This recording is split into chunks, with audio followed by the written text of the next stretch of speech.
भाई संजय सिंह जी को जमानत मिली, जोर से बोलो जय बजरंगबली। किसी भी तानाशाह की जेल की दीवारें क्रांतिकारियों के हौसलों से बड़ी नहीं हो सकती है। आज ये बात साबित हो गई है। आज सच की जीत हुई है। आज तानाशाह को पहली शिकस्त मिली है। झूठे केस में, फर्जी केस में, फर्जी गवाही लेकर के, फर्जी जांच करके हमारे सभी नेताओं को जेल के अंदर डालने की भारतीय जनता पार्टी की साजिश, मोदी जी की साजिश आज बेनकाब होनी शुरू हो गई है। सुप्रीम कोर्ट से आज माननीय संजय सिंह जी को, हमारे आम आदमी पार्टी के सांसद और सीनियर लीडर संजय सिंह जी को जमानत मिल गई है। और कोर्ट ने सुनवाई के दौरान स्पष्ट तौर पे यह कहा कि जब अभी तक मनी ट्रेल ही नहीं मिल पाई है तो फिर कस्टडी में रखने का क्या मतलब है। किसी को आप इतने समय तक कस्टडी में क्यों रखेंगे। और इसी से पता चलता है, यह सेक्शन 45 PMLA स्पष्ट तौर पे यह कहता है कि जब कोर्ट पूरी तरह से सेटिस्फाई हो कि कोई भी एक्यूज ने कोई क्राइम नहीं किया, इस तरीके के क्राइम में एक्यूज शामिल नहीं है, तभी उसमें जमानत देने का प्रावधान है। और सेक्शन 45 PMLA के केस में जमानत मिलने का मतलब कि कोर्ट सेटिस्फाई है कि संजय सिंह जी का इस पूरे मामले से कोई लेना देना नहीं है।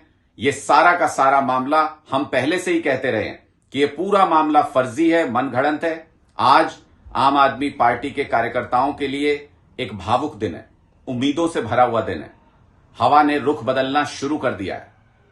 यही हवा तूफान बनके तानाशाह के पूरे महल को गिरा देगी।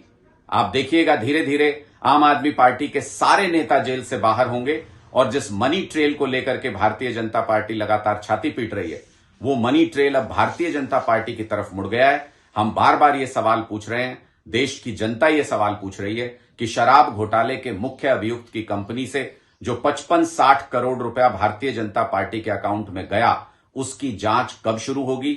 जेपी नड्डा जी को कब पूछताछ के लिए बुलाया जाएगा। अमित शाह जी कब जेल जाएंगे और मोदी जी से ईडी कब पूछताछ करेगी कि आखिर शराब घोटाले के मुख्य अभियुक्त से 55-60 करोड़ रुपया भारतीय जनता पार्टी के पास क्यों आया। यह मनी ट्रेल है जो साफ तौर पर नजर आ रहा है। एक तरफ फर्जी केस जो आम आदमी पार्टी के खिलाफ किया, वो अब धीरे धीरे ध्वस्त होना शुरू हो गया है, तो दूसरी तरफ ये सवाल भी जनता के मन में उठने लगे हैं कि अगर money trail Bharatiya Janata party की तरफ जा रहा है तो फिर इस PMLA एक्ट के तहत मनी लॉन्ड्रिंग की जांच भारतीय जनता पार्टी के नेताओं से, शीर्ष नेताओं से पूछताछ करके क्यों नहीं की जा रही है। भाई संजय सिंह जी को जमानत मिली, जोर से बोलो जय बजरंगबली। किसी भी तानाशाह की जेल की दीवारें क्रांतिकारियों के हौसलों से बड़ी नहीं हो सकती है। आज ये बात साबित हो गई है। आज सच की जीत हुई है। आज तानाशाह को पहली शिकस्त मिली है। झूठे केस में, फर्जी केस में, फर्जी गवाही लेकर के, फर्जी जांच करके हमारे सभी नेताओं को जेल के अंदर डालने की भारतीय जनता पार्टी की साजिश, मोदी जी की साजिश आज बेनकाब होनी शुरू हो गई है।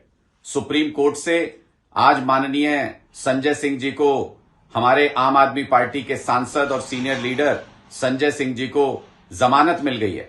और कोर्ट ने सुनवाई के दौरान स्पष्ट तौर पे यह कहा कि जब अभी तक मनी ट्रेल ही नहीं मिल पाई है तो फिर कस्टडी में रखने का क्या मतलब है।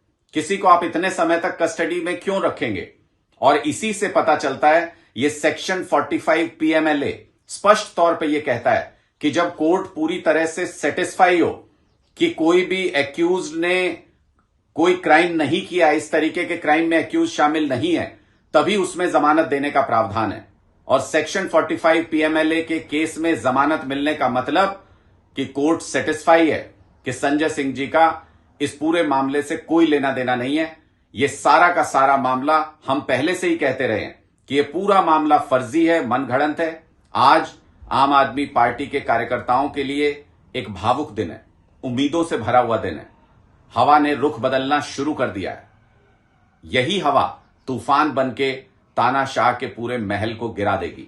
आप देखिएगा, धीरे धीरे आम आदमी पार्टी के सारे नेता जेल से बाहर होंगे और जिस मनी ट्रेल को लेकर के भारतीय जनता पार्टी लगातार छाती पीट रही है, वो मनी ट्रेल अब भारतीय जनता पार्टी की तरफ मुड़ गया है। हम बार बार ये सवाल पूछ रहे हैं, देश की जनता ये सवाल पूछ रही है कि शराब घोटाले के मुख्य अभियुक्त की कंपनी से जो 55-60 करोड़ रुपया भारतीय जनता पार्टी के अकाउंट में गया, उसकी जांच कब शुरू होगी।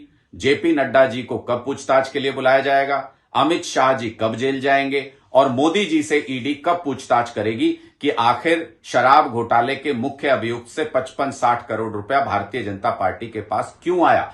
यह मनी ट्रेल है जो साफ तौर पे नजर आ रहा है। एक तरफ फर्जी केस जो आम आदमी पार्टी के खिलाफ किया वो अब धीरे धीरे ध्वस्त होना शुरू हो गया है, तो दूसरी तरफ ये सवाल भी जनता के मन में उठने लगे हैं कि अगर money trail Bharatiya Janata party की तरफ जा रहा है तो फिर इस पीएमएलए एक्ट के तहत मनी लॉन्ड्रिंग की जांच भारतीय जनता पार्टी के नेताओं से, शीर्ष नेताओं से पूछताछ करके क्यों नहीं की जा रही है।